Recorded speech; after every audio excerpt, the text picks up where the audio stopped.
Hello everyone, आज की इस वीडियो में हम लोग पढ़ने जा रहे हैं कक्षा 10वीं मैथमेटिक्स का अंतिम चैप्टर जिसका नाम है प्रोबेबिलिटी यानी प्रायिकता। यानी आज की इस वीडियो में हम लोग प्रायिकता से पढ़ने जा रहे हैं ऐसे इंपॉर्टेंट वीवीआई क्वेश्चन जो कि पिछले मैट्रिक एग्जाम में बहुत बार पूछे गए हैं और आपके मैट्रिक एग्जाम में पूछे जा सकते हैं। तो अगर आप भी इस पर मैट्रिक का एग्जाम दे रहे हैं तो आज का यह वीडियो आप सभी को देखना बेहद जरूरी है। तो चलिए फ्रेंड्स, बिना समय गवाए पहला क्वेश्चन का सोल्यूशन देख लेते हैं। दोस्तों, जैसा कि आप सभी मोबाइल स्क्रीन पे पहला सवाल क्वेश्चन नंबर 1 को देख पा रहे हैं। यहाँ पे सवाल में बोला गया है कि निश्चित घटना की प्रायिकता क्या होती है। दोस्तों, यह सवाल मैट्रिक एग्जाम 2015 से लेकर 16 और 17 में भी पूछा जा चुका है। इसके लिए आपको 4 ऑप्शन दिए जा रहे हैं। पहला ऑप्शन में दिया गया है 1, ऑप्शन बी में दिया गया है 2, ऑप्शन सी में दिया गया है 0 और आपका ऑप्शन डी में दिया गया है इनमें से कोई नहीं। तो जैसा कि आप सभी को मालूम होगा कि हमारा वीडियो सीरीज का पहला क्वेश्चन के जवाब आप सभी को वीडियो के नीचे जाकर कमेंट बॉक्स में इसका सही जवाब लिखना होता है। तो क्वेश्चन नंबर 1 का क्या सही जवाब होगा, आप जल्दी से वीडियो के नीचे चले जाइए और कमेंट बॉक्स में जाकर आप इसका सही जवाब लिख सकते हैं। उसके बाद में अगला सवाल क्वेश्चन नंबर 2 को देखिए। क्वेश्चन नंबर 2 कहता है कि एक असंभव घटना की प्रायिकता कितनी होती है। दोस्तों याद रखिएगा, संभव घटना की प्रायिकता 1 होती है, वहीं पे असंभव घटना की बात करें तो दोस्तों असंभव घटना की प्रायिकता 0 होती है। असंभव घटना की जगह पे कई बार मैट्रिक के एग्जाम में इस प्रकार से भी पूछ लिया जाता है क्वेश्चन कि असंभावित घटना या अनिश्चित घटना की प्रायिकता कितनी होती है। तो वैसे स्थिति में भी क्वेश्चन का सही जवाब 0 हो जाएगा। कोई भी प्रायिकता का अधिकतम मान 1 होता है, निश्चित घटना की प्रायिकता 1 होती है, संभव घटना की प्रायिकता भी 1 होती है। उसके बाद में आइए इस प्रकार से हम लोग अगला सवाल क्वेश्चन नंबर 3 को देख लेते हैं। उसके बाद में अगला सवाल क्वेश्चन नंबर 3 को देखिए। तो दोस्तों क्वेश्चन नंबर 3 कह रहा है किसी घटना की प्रायिकता नहीं होती है। इसके लिए आपको 4 ऑप्शन दिए जा रहे हैं। इन चारों ऑप्शनों में एक ऐसे ऑप्शन का चयन करना होगा जिस घटना की प्रायिकता नहीं होती है। दोस्तों याद रखिएगा, किसी भी घटना का अधिकतम जो मान होता है वो 1 होता है, अधिकतम प्रायिकता का मान भी 1 होता है और किसी निश्चित घटना की प्रायिकता का मान 1 होता है और कोई भी प्रायिकता 1 या 1 से बढ़कर नहीं हो सकती है। पहले ऑप्शन में चलिएगा तो 1 दिया गया, इस घटना की प्रायिकता हो सकती है। ये 1.1 दिया गया है, 1 से बहुत कम है, इस घटना की भी प्रायिकता हो सकती है। ऑप्शन डी में दिया गया है 0.2, ये भी 1 से बहुत कम है, जिसके कारण इस घटना की भी प्रायिकता हो सकती है। लेकिन ऑप्शन सी को देखिएगा ना तो -7 दिया गया है जो कि 1 से बहुत ज्यादा है, अतः क्वेश्चन का सही जवाब -7 हो जाएगा। उसके बाद में अगला सवाल क्वेश्चन नंबर 4 को देखिए। क्वेश्चन नंबर 4 कहता है किस घटना की प्रायिकता नहीं होती है। पहला ऑप्शन में दिया गया 0 एक ऐसी घटना है जिसकी प्रायिकता का मान होता है लेकिन 1 का भी होता है, 0.2 का भी होता है, लेकिन -1 किसी भी घटना की प्रायिकता का मान नहीं हो सकता है। आसान सा ट्रिक जान लीजिए, वैसी संख्या जो माइनस में दी गई हो ऐसे तमाम संख्याओं का जो घटना की प्रायिकता होती है ना वो नहीं होती है। इसी प्रकार से अगला सवाल क्वेश्चन 5 से बोला गया है निम्नलिखित में से किस घटना की प्रायिकता नहीं होती है। तो यहाँ पे पहला ऑप्शन चलेंगे तो -5 मिल गया है, यह 1 से बहुत ज्यादा है, अतः हम कह सकते हैं कि -5 जो है ना ये घटना की प्रायिकता नहीं हो सकती है। उसके बाद में अगला सवाल क्वेश्चन 6 को देखिए। निम्नलिखित में से किसी घटना की प्रायिकता नहीं हो सकती है। तो पहला ऑप्शन में 2/3 दिया गया है, यदि 2 में हम 3 से भाग लगा देंगे तो 1 से बहुत छोटी संख्या आएगा। 15% को दशमलव में तोड़ेंगे तो 1 से कम हो जाएगा। 0.7 को भी दशमलव में तोड़ेंगे तो 1 से बहुत ज्यादा कम हो जाएगा। लेकिन ऑप्शन बी को देखिए, -15 होने के कारण इस घटना की प्रायिकता कभी भी नहीं हो सकती है, यानी क्वेश्चन का सही जवाब ऑप्शन बी होगा। उसके बाद में अगला सवाल क्वेश्चन 7 को देखिए। क्वेश्चन 7 कहता है कि निम्नलिखित में से कौन सी घटना की प्रायिकता नहीं होती है। यहाँ पे हम लोग पहला ऑप्शन चलेंगे ना तो 3.5 दिया गया है जो 1 से बहुत ज्यादा बड़ा है, अतः हम कह सकते हैं कि 3.5 जो संख्या दी गई है इस घटना की प्रायिकता कभी भी नहीं हो सकती है, यानी क्वेश्चन का सही जवाब ऑप्शन ए हो जाएगा 3.5। उसके बाद में अगला सवाल क्वेश्चन 8 को देखिए। दोस्तों क्वेश्चन 8 कहता है कि निम्नलिखित में से कौन सी घटना की प्रायिकता नहीं हो सकती है। पहला ऑप्शन चलिएगा ना, तो 1.1 दिया गया है जो 1 से बहुत ज़्यादा बड़ा है, इसी घटना की प्रायिकता नहीं हो सकती है। उसके बाद में ऑप्शन बी, सी और डी एक ऐसी घटना है जिसका प्रायिकता हो सकती है, लेकिन ऑप्शन ए में दिया गया 1.1 जो 1 से बड़ा है, अतः इस घटना की प्रायिकता नहीं हो सकती है। अगला सवाल क्वेश्चन 9 में बोला गया है कि किसी घटना की प्रायिकता का अधिकतम मान कितना होता है। दोस्तों याद रखिएगा, किसी भी घटना का प्रायिकता का अधिकतम मान जो होता है वो 1 होता है, जो कि ऑप्शन बी में है, अतः क्वेश्चन का सही जवाब ऑप्शन बी हो जाएगा। उसके बाद में अगला सवाल क्वेश्चन 10 को देखिए। क्वेश्चन 10 कहता है कि किसी यदि ई कोई घटना हो तब पी ई की प्रायिकता और पी ई नहीं होने की प्रायिकता का मान क्या होगा। यहाँ पे पी का मतलब प्रोबेबिलिटी दिया गया है, यानी प्रायिकता, और प्रायिकता नहीं होने का जो मान होता है वो 1 होता है, और इसका फॉर्मूला जो होता है वो 1 - p × e होता है।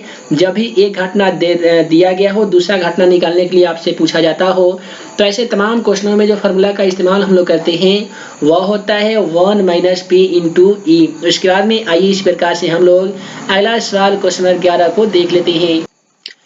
उसके बाद में अगला सवाल क्वेश्चन 11 में बोला गया है कि किसी घटना ई के लिए P × e बराबर 0.05 है, तो P × e यानी किसी घटना की प्रायिकता 0.5 दी गई है, तो इसी घटना की नहीं होने की प्रायिकता क्या हो जाएगा। अभी हम आप सभी को फॉर्मूला बता दिए हैं कि 1 - p × e होता है, यानी हम लोग क्या करेंगे, 1 - p × e का मान कितना दिया गया है, तो 0.05 दिया गया है। अब हमें क्या करना है कि 1 में से 0.5 को घटा देना है, तो जैसे घटाइएगा ना तो 0.95 आ जाएगा, जो कि ऑप्शन सी में है, अतः क्वेश्चन का सही जवाब ऑप्शन सी हो जाएगा। उसके बाद में अगला सवाल क्वेश्चन 12 को देखिए। क्वेश्चन 12 कहता है कि किन्हीं घटना की प्रायिकता का योग होता है, यानी कोई भी घटना का प्रायिकता का जो योग होता है वो कितना होता है। तो हम आप सभी को पिछले वाले क्वेश्चन के माध्यम से ही बता दिए हैं कि किसी भी घटना का प्रायिकता का अधिकतम मान जो 1 होता है, और क्वेश्चन का जो यहाँ पे सही जवाब हो जाएगा ऑप्शन डी हो जाएगा। किसी भी प्रायिकता का अधिकतम मान भी 1 होता है और प्रायिकता का योग भी 1 होता है। उसके बाद में अगला सवाल क्वेश्चन 13 को देखिए। क्वेश्चन 13 कहता है किसी प्रयोग के सभी प्रारंभिक घटनाओं की प्रायिकताओं का योग कितना होता है। तो किसी भी प्रयोग की सभी प्रारंभिक घटनाओं का जो योग होता है यानी जोड़ होता है वो 1 होता है, जो कि ऑप्शन डी में है, अतः क्वेश्चन का सही जवाब ऑप्शन डी हो जाएगा। और इसके बाद में अगला सवाल क्वेश्चन 14 को देखिए। क्वेश्चन 14 कहता है किसी मैच में भारत के जीतने की प्रायिकता 0.75 है, तो भारत के हारने की प्रायिकता क्या हो जाएगा। तो एक प्रायिकता जब भी दे दिया हो, दूसरा प्रायिकता नहीं वाला ज्ञात करना हो, तो वैसे स्थिति में P × E वाले फॉर्मूला का हम लोग यूज करते हैं, यानी 1 - 0.75 कर देंगे। अब 1 में से 0.75 घटाइएगा तो जाहिर सी बात है 0.25 होगा, जो कि कोई भी ऑप्शन में नहीं दिया गया है। तो थोड़ा सा हम इसे और सॉल्व करेंगे, दशमलव को हटा देंगे तो दशमलव के बाद 2 संख्या है, तो 1 पर हम लोग इस प्रकार से 2 संख्या का आसानी तरीके से लिख सकते हैं। तो ये 25 से कम 25 हो जाएगा और ये 25 चौका 6 हो जाएगा, यानी 1/4 आएगा, जो कि ऑप्शन यहाँ पे सी में है, अतः क्वेश्चन का सही जवाब ऑप्शन सी होगा 1/4। उसके बाद में अगला सवाल क्वेश्चन 15 को देखिए। तो दोस्तों क्वेश्चन 15 कहता है कि एक सिक्के को एक बार उछालने पर जीत पाने की प्रायिकता कितनी होती है। जैसा कि आप सभी को मालूम होगा कि एक सिक्के को यदि हम लोग एक बार उछालेंगे ना तो क्या हेड आएगा, नहीं तो टेल आएगा। अतः हम कह सकते हैं कि जो एक सिक्के को 2 बार उछालने पे जो कुल परिणामों की संख्या आएगी वो 2 आएगी। अब यहाँ पे हमसे बोला गया है कि जीत पाने की प्रायिकता, तो जीत 1 बार आएगा, अतः हम कह सकते हैं क्वेश्चन का सही जवाब 1/2 होगा, जो कि ऑप्शन सी में है, अतः क्वेश्चन का सही जवाब ऑप्शन सी हो जाएगा। उसके बाद में अगला सवाल क्वेश्चन नंबर 16 को देखिए। तो दोस्तों क्वेश्चन नंबर 16 कहता है एक सिक्का को उछालने पर पट आने की प्रायिकता क्या होगी। चित आने की प्रायिकता जब 1/2 आया है तो जाहिर सी बात है पट आने की प्रायिकता भी 1/2 होगा, क्योंकि सिक्के को उछालेंगे तो हेड आएगा नहीं तो टेल आएगा। अनुकूल परिणामों की संख्या 1 है, यहाँ पे कुल कितने परिणाम आ सकते हैं, तो आप बोलेंगे सर 2 आ सकते हैं। तो फॉर्मूला प्रायिकता कहता है अनुकूल परिणामों की संख्या बटा कुल परिणामों की संख्या। तो अनुकूल परिणामों की संख्या यहाँ पे 1 हो गया है, कुल परिणामों की संख्या 2 हो गया है, जो कि ऑप्शन ए में है, अतः क्वेश्चन का सही जवाब ऑप्शन ए होगा 1/2। उसके बाद में अगला सवाल क्वेश्चन 17 को देखिए। क्वेश्चन 17 कहता है कि दो सिक्के उछालने में दो पट आने की प्रक्रिया क्या हो जाएगी। जब भी दो सिक्के को हम लोग एक साथ उछालेंगे तो यहाँ पे दो पट आने की प्रक्रिया क्या हो जाएगी। तो यहाँ पे क्वेश्चन 17 को कैसे सॉल्व करेंगे, देखिए पहला ये सिक्का है, इधर हमारा दूसरा सिक्का हो जाएगा। अब इसे हमें उछालना है और उछालने के बाद हमें बताना है कि यहाँ पे पट आने की प्रक्रिया क्या हो जाएगी। तो देखिए यहाँ पे हम सिक्का को उछाल रहे हैं तो या तो ये हमारा ये हेड आएगा, तो ये भी कहीं हो सके हेड आएगा, दोनों टेल आ सकता है। इधर हेड आएगा तो इधर टेल आ सकता है, इधर टेल आएगा तो इधर हेड आ सकता है। अब हमसे पूछा गया दो पट आने की प्रक्रिया, तो दो पट आने की प्रक्रिया का जो मान होगा ना वो अनुकूल परिणामों की संख्या 1 हो जाएगा। उसके बाद में यदि हम कुल परिणामों की संख्या की बात करें तो देखिए 2, 4, 6 और 8 है। तो यहाँ पे हम लोग क्या करेंगे कि 8 लिख सकते हैं। तो इस प्रकार से जो क्वेश्चन का सही जवाब आना चाहिए वो क्या आना चाहिए, तो ऑप्शन सी आना चाहिए, यानी 1/8 जो कि ऑप्शन सी में है। अतः क्वेश्चन का सही जवाब ऑप्शन सी हो जाएगा। उसके बाद में अगला सवाल क्वेश्चन 18 को देखिए। दोस्तों क्वेश्चन 18 कहता है कि एक सिक्के को उछालने पर पट नहीं आने की प्रक्रिया क्या हो जाएगी। दोस्तों एक सिक्के को यदि उछालेंगे तो पट नहीं आने की जो प्रक्रिया है वो क्या हो जाएगी। तो आइए इसको हम लोग सॉल्व करते हैं। तो देखिए एक सिक्के को नहीं उछालने पर अनुकूल परिणामों की संख्या बटा कुल परिणामों की संख्या हो जाएगा, ठीक है। अब इसे यदि हमें प्रतिशत में बदलना हो तो प्रतिशत में बदलने के लिए देखिए 1/2 तो कहीं पे आंसर नहीं दिया गया है, तो हम क्या करेंगे इसे प्रतिशत में चेंज कर देंगे। प्रतिशत में चेंज करने के लिए इसमें 100 से हमें गुना करना होगा। देख लीजिए 50 दूनी 100 होता है, यानी 50% आंसर आने वाला है जो कि ऑप्शन सी में है। अतः क्वेश्चन का सही जवाब ऑप्शन सी हो जाएगा। उसके बाद में इसी प्रकार से अगला सवाल क्वेश्चन 19 को देखिए कि एक सिक्के को उछालने पर चित नहीं आने की प्रक्रिया क्या हो जाएगी। तो जब चित आने की प्रक्रिया जब 1/2 है तो जाहिर सी बात है कि चित नहीं आने की प्रक्रिया भी 1/2 हो जाएगा, क्योंकि एक सिक्के को उछालेंगे तो क्या हेड आएगा नहीं तो टेल आएगा, इसी को हम लोग चित और पट कहते हैं। तो यहाँ पे कुल परिणामों की संख्या जो है वो 2 है, चित आने की प्रक्रिया भी 1 होगा, चित नहीं आने की प्रक्रिया भी 1 होगा। अतः हम कह सकते हैं क्वेश्चन का सही जवाब 1/2 होगा जो कि ऑप्शन सी में है। अतः क्वेश्चन का सही जवाब ऑप्शन सी हो जाएगा। उसके बाद में इसी प्रकार से अगला सवाल क्वेश्चन 20 को देखिए। तो दोस्तों क्वेश्चन 20 कहता है कि 3 सही सिक्के उछाले जाते हैं तो कम से कम 2 हेड आने की प्रक्रिया क्या हो जाएगी। यहाँ पे हम लोग 3 सिक्के को एक साथ उछालने वाले हैं। तो देख लीजिए तीनों सिक्कों को एक साथ उछालेंगे तो जाहिर सी बात है तीनों में हेड आ सकता है इस प्रकार से, तीनों में टेल आ सकता है इस प्रकार से, 2 यहाँ पे हेड आ सकता है तो एक टेल आ सकता है, 2 टेल आ सकता है तो एक हेड भी आ सकता है। इस प्रकार से आप निकालते जाइएगा ना तो आपका जो कुल परिणामों की संख्या हो जाएगा कैसे ज्ञात कीजिएगा। तो यहाँ पे जो कुल परिणाम अनुकूल परिणामों की संख्या है ये कितना है, इस प्रकार से कितना है, तो यहाँ पे भी हेड है यहाँ पे भी हेड है, तो अनुकूल परिणामों की संख्या आपका 4 हो गया है। कुल परिणामों की संख्या इसमें से 2 लीजिएगा, इसमें से 2 लीजिएगा, इसमें से भी 2 ले लीजिएगा, यानी 2 गुने 2 गुने 2 कर दीजिएगा। तो ये 2 दूनी 4 होते हैं, फिर 2 से 2 कटता है एक मरतबे, तो ऊपर हमारा 1 बच गया है और नीचे बचा है 2 जो कि ऑप्शन ए में है। अतः क्वेश्चन का सही जवाब ऑप्शन ए होगा 1/2। उसके बाद में अगला सवाल क्वेश्चन 21 को देखिए। क्वेश्चन 21 कहता है कि एक साथ 2 सिक्के उछाले जाते हैं तो कम से कम एक हेड आने की प्रक्रिया क्या हो जाएगी। अब एक साथ हम लोग 2 सिक्के को उछाल रहे हैं, देख लीजिए दोनों में हेड आ सकता है इस प्रकार से, दोनों में टेल आ सकता है, किसी में टेल तो किसी में हेड भी आ सकता है, ठीक है।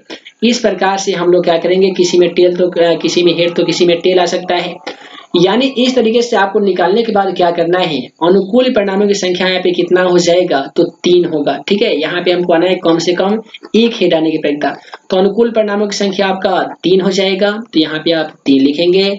और कुल कितनी घटना आ सकती है, तो 2 गुने 2, चूंकि 2 सिक्का उछाला गया तो 2 गुने 2 लिखना पड़ेगा। अब यहाँ पे देखिए ऊपर 3 को 3 लिखिएगा, नीचे 2 दूनी 4 हो जाएगा, यानी 3/4 आएगा जो कि ऑप्शन डी में है। अतः क्वेश्चन का सही जवाब ऑप्शन डी हो जाएगा। यहाँ पे आपका ऑप्शन कौन सा सही है, तो डी सही है। उसके बाद में हम लोग बढ़ने जा रहे हैं जो क्वेश्चन में, यह सभी क्वेश्चन तमाम क्वेश्चन पासा से रिलेटेड होगा। पूछा गया है एक पासा फेंकने पर 3 पाने की प्रक्रिया कितनी हो जाएगी। आप तमाम छात्रों को बता दें कि पासा की वही हम लोग लूडो छक्का गोटी कहते हैं, जिसपे 1 से लेकर 6 तक अंक अंकित रहते इस प्रकार से। अब बोला गया है एक पासा को फेंक रहे हैं तो 3 पाने की प्रायिकता कितनी हो जाएगी? तो एक पासा के कुल परिणामों की संख्या 6 हो जाएगा, 3 आने के अनुकूल परिणामों की संख्या 1 होगा, यानी 1/6 इस क्वेश्चन का सही जवाब आने वाला है, जो कि ऑप्शन बी में है। अतः क्वेश्चन का सही जवाब ऑप्शन बी होगा। उसके बाद में अगला सवाल क्वेश्चन 23 को देखिए दोस्तों। क्वेश्चन 23 यहाँ पे कर रहा है कि एक पासा फेंकने पर एक आभास संख्या आने की प्रायिकता क्या हो जाएगी? यहाँ पे एक आभास संख्या आने की प्रायिकता क्या हो जाएगी? तो एक पासा पर क्या 1 आएगा, 2 आएगा, 3 आएगा, 4 आएगा, 5 आएगा या 6 आएगा? इससे हमें ये पता चलता है कि कुल परिणामों की संख्या तो 6 है। अब इसमें हमें आभास संख्या आने की प्रायिकता बताना होगा। तो देखिए, एक भी आभास संख्या है, 2 भी आभास संख्या है और 3 भी आभास संख्या है। ठीक है, ये तमाम संख्याएं आभास संख्या है। तो यहाँ पे हम लोग क्या करेंगे कि आभास संख्या के अनुकूल परिणामों की संख्या 3 है, तो 3 एकम 3 और 3 दूनी 6 कट जाएगा, यानी 1/2 आएगा, जो कि ऑप्शन ए में है। अतः क्वेश्चन का सही जवाब ऑप्शन ए हो जाएगा। तो इसके बाद में अगला सवाल क्वेश्चन 24 को देखिए। क्वेश्चन 24 करता है एक पास से जिस पर ABCDEF अंकित है एक बार फेंका जाता है तो ए प्राप्त करने की प्रायिकता क्या हो जाएगी? तो हम लोग सबसे पहले क्या करते हैं, अनुकूल परिणाम जो रहते हैं उसे हम लोग लिखते हैं। कुल परिणामों की संख्या तो ऑलरेडी दे रखता है, तो देखिए कुल परिणामों की संख्या 1 2 3 4 5 6 है, तो यहाँ पे हम लोग 6 लिखेंगे। ए आने की अनुकूल परिणामों की संख्या मात्र 1 है, तो हम लोग 1 लिखेंगे। तो 1/6 हमारा क्वेश्चन का आंसर आएगा, जो कि ऑप्शन ए में है। अतः क्वेश्चन का सही जवाब ऑप्शन ए हो जाएगा। इसके बाद में अगला सवाल क्वेश्चन 25 को देखिए। तो दोस्तों क्वेश्चन 25 कहता है एक पासे फेंकने पर 5 पाने की प्रायिकता कितनी हो जाएगी? तो हम लोग एक पासा को फेंकेंगे तो जाहिर सी बात है 1 2 3 4 5 और 6 संख्या आएगा, तो कुल परिणामों की संख्या 6 है। यहाँ पे 5 केवल एक बार आ सकता है, जो कि अनुकूल परिणाम हो जाएगा, यानी क्वेश्चन का सही जवाब 1/6 होगा, जो कि ऑप्शन बी में है। अतः क्वेश्चन का सही जवाब ऑप्शन बी हो जाएगा। उसके बाद में अगला सवाल क्वेश्चन 26 को देखिए। तो क्वेश्चन 26 कहता है एक पासे को फेंकने पर 2 से बड़ी संख्या प्राप्त होने की प्रायिकता क्या हो जाएगी? एक पासे को फेंकेंगे तो 1 2 3 4 5 और 6 संख्या आ सकती है। अब 2 से बड़ी आने की प्रायिकता अगर हम लोग बात करें तो 2 से बड़ी कितनी संख्या आ सकती है? तो देखिए 3 आ सकती है, 4 आ सकती है, 5 और 6 आ सकती है। तो 2 से बड़ी आने की अनुकूल परिणामों की संख्या यहाँ पे 4 हो जाएगी और कुल परिणामों की संख्या 6 हो जाएगी। इसे आप घटाएंगे, 2 दूनी 4 और 2 तिहाई 6 घटाएंगे, यानी क्वेश्चन का सही जवाब 2/3 आएगा, जो कि ऑप्शन बी में है। अतः क्वेश्चन का सही जवाब ऑप्शन बी हो जाएगा। उसके बाद में अगला सवाल क्वेश्चन 27 को देखिए। क्वेश्चन 27 कहता है एक पासे को उछाला जाता है तो सम संख्या आने की प्रायिकता क्या हो जाएगी? पासा को फेंकने पर 1 2 3 4 5 और 6 आएगा। अब यहाँ पे सम संख्या आने की प्रायिकता ज्ञात करना है। आप तमाम छात्रों को मालूम होगा कि वैसी संख्या जिसमें 2 से भाग लगाने पर पूरी तरीके से विभाजित हो जाती है, ऐसे तमाम संख्याओं को हम लोग सम संख्या कहते हैं। तो यहाँ पे भी 2 में 2 से भाग लगता है, 4 में 2 से भाग लगता है, 6 में 2 से भाग लगता है। तो यहाँ पे जितनी संख्याएं हम आप सभी को बता दिए, ये तमाम संख्या सम संख्या है। तो यहाँ पे सम संख्या के अनुकूल परिणामों की संख्या 3 है, कुल परिणामों की संख्या 6 है। तो 3 एकम 3 3 दूनी 6 कट जाएगा, जो कि 1/2 आएगा, यानी आपका ऑप्शन ए इस क्वेश्चन का बिल्कुल सही जवाब हो जाएगा। उसके बाद में अगला सवाल कहता है यदि एक पासा फेंका जाता है तो प्रायिकता ज्ञात करें कि वह पासे पर विषम संख्या प्राप्त होनी चाहिए। एक पासा को फेंकेंगे तो 1 2 3 4 5 और 6 आ सकता है। इसमें हमें विषम संख्या ज्ञात करना है, वैसी संख्या जिसमें 2 से भाग नहीं लगती है, जैसे यहाँ पे 1 है, उसके बाद में है 3, उसके बाद में है 5। तो विषम संख्या के अनुकूल परिणामों की संख्या 3 है, यहाँ पे कुल परिणामों की संख्या 6 है। तो 3 एकम 3 3 दूनी 6 हो जाएगा, यानी 1/2 क्वेश्चन का सही जवाब आ जाएगा, जो कि ऑप्शन बी में है। अतः क्वेश्चन का सही जवाब ऑप्शन बी हो जाएगा। उसके बाद में अगला सवाल क्वेश्चन 29 को देखिए। क्वेश्चन 29 कह रहा है कि 2 पासे को एक साथ फेंका जाता है। जब भी 2 पासे को एक साथ फेंकिएगा तो दोनों पर समान संख्या आने की प्रायिकता क्या हो जाएगी? 2 पासे को एक साथ फेंकने पर दोनों पर समान संख्या आने की प्रायिकता क्या हो जाएगी? काफी सिंपल सवाल है। देखिए 2 पासे को हम लोग एक साथ फेंक रहे हैं तो दोनों पे समान संख्या किस प्रकार से आएगा? तो यहाँ पे अनुकूल परिणामों की संख्या जो होगा वो 6 होगा। उसके बाद में 2 पासा को फेंकेंगे तो 6 गुने 6 कुल परिणामों की संख्या होगा। अब 6 से 6 एक मरतबे घटाइएगा तो ऊपर आपका 1 आएगा, नीचे आपका 6 आएगा, जो कि ऑप्शन बी में है। अतः क्वेश्चन का सही जवाब ऑप्शन बी आ जाएगा। जिन छात्रों को इसका सलूशन समझ में नहीं आ रहा होगा फिर से समझिएगा। 2 पासे को एक बार फेंकिएगा ना तो कैसे आएगा, तो 1 2 3 4 5 6 आएगा, फिर 1 2 3 4 5 6 आएगा। इसी को अलग अलग चेंज कर करके आपको लिखना होगा। कैसे लिखिएगा, 1 2 1 2 1 2 1 2 ऐसे करते करते तो आपका अनुकूल परिणाम की संख्या जो होगा वो केवल 6 होगा और कुल परिणाम आपका 36 बन जाता है। शॉर्टकट में आप 6 गुने 6 लिख सकते हैं 2 पासा के लिए। एक 6 से एक 6 हम लोग कटा दिए एक मरतबे, नीचे बचा है 6 अतः क्वेश्चन का सही जवाब 1/6 होगा। अगला सवाल क्वेश्चन नंबर 30 को देखिए। क्वेश्चन नंबर 30 कह रहा है कि एक साथ 2 पासे को उछालने पर प्राप्त संख्याओं का योग 7 होने की प्रक्रिया क्या होगी। एक साथ हम लोग पासा को उछाल रहे हैं, मान लेते हैं पहला यहाँ पे पहला पासा है, यहाँ पे दूसरा पासा है, यहाँ पे 1 आएगा, 7 होने के लिए 6 आना चाहिए।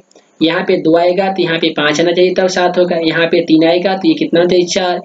यहाँ पे यदि अगर ये 4 आता है तो ये होना चाहिए 3। उसके बाद में अगर यदि 5 आएगा तो ये हो जाना चाहिए 2, ये 6 आएगा तो 1, तब ना ये दोनों का योग यानी जोड़ होगा तो 7 होगा। तो यहाँ पे हमें ज्ञात करना है 7 आने की प्रक्रिया कितनी हो जाएगी। तो यहाँ पे देखिए ये तमाम संख्या 7 आने की प्रक्रिया, यहाँ पे सभी संख्याओं को 7 आने की प्रक्रिया सभी 7 ही है। तो 7 आने के अनुकूल परिणामों की संख्या हमारा 1 होगा और कुल परिणाम कितना आ सकता है, तो 6 आ सकता है, जो कि ऑप्शन बी में है। अतः क्वेश्चन का सही जवाब 1/6 होगा, यानी ऑप्शन बी इस क्वेश्चन का सही जवाब हो जाएगा। अगला सवाल क्वेश्चन 31 को देखिए। यहाँ पे क्वेश्चन 31 बोल रहा है कि एक पासे को उछालने पर 2 या 3 से विभाज्य संख्या प्राप्त होने की प्रक्रिया क्या हो जाएगी। एक पासे को उछालेंगे तो 1 2 3 4 5 और 6 आएगा। अब 2 या 3 से विभाज्य होने वाली संख्या कौन कौन है, तो देखिए 2 है और 3 है, फिर 2 है और 4 है, 2 है और 4 है और 6 है। देखिए 2 में भी 2 से भाग लगेगा तो 3 में 3 से भाग लगेगा, 2 में 2 से भाग लगेगा तो 6 में 3 से भाग लगेगा। तो ऐसे अनुकूल परिणामों की संख्या जो है हमारा वो 6 हो गया है। अब ये कुल कितनी संख्या है, तो दोस्तों आप बोलिएगा कि कुल जो संख्याओं की संख्या है वो 6 है। इसे कटा दीजिएगा, 2 दूनी 4 3 दूनी 6, ऊपर 2 आ गया है, नीचे 3 आ गया है, जो कि ऑप्शन सी में है। अतः हम कह सकते हैं क्वेश्चन का सही जवाब ऑप्शन सी हो जाएगा 2/3।